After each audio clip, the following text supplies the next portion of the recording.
Ay, sir, okay ka lang? Ah, hinayang ka lang? Nag-iisang ikaw?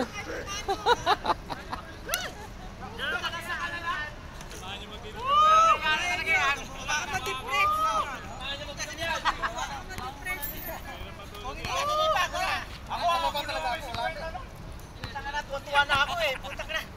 Wala! Samahan niyo mag-inom yan. Ako nga kanina. Crucial. Dalawang beses nga eh kami oh. Kanina pa dapat tapos. Oo, sabi ko sa inyo, defender. Hoy! Kung ako yun, isang linggo kung di pupunta rito. Oo, sige. Kanina pa talaga dapat tapos. Kasi wala naman ang outside ng isa. Hoy, ano sabi mo? Kaya, tinulak ako. Siniko ako. Wala pa rin foul. Ang kapal naman ang mukha ko. Samahan niyo mag-inom to. Hindi makakatulog to.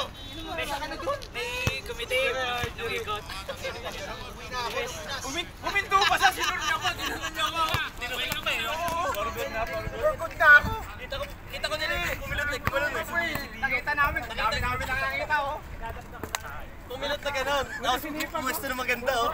Ang lakas. Buti bumaba ito si ano.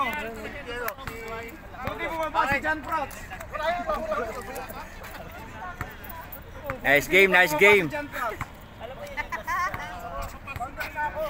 Wala na ako ng 2 kilo ngayon. Okay.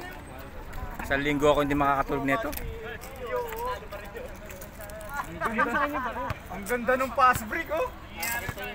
Nag-iisang ikaw na lang eh, no? Sabi, ate Bebe. Butik ka naman 3 hits doon. Hindi, yung nasa NBA, 3 days di natulog no? NBA, siya yun eh.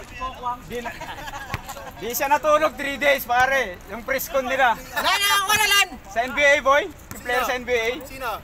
Yung player doon, 3 days, pass break, ganun din niya naipasok. 3 days hindi natulog. Oo!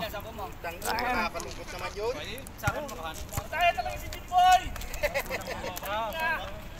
Panalo na, minulto pa! Visit! Panalo na, minulto pa! Oy!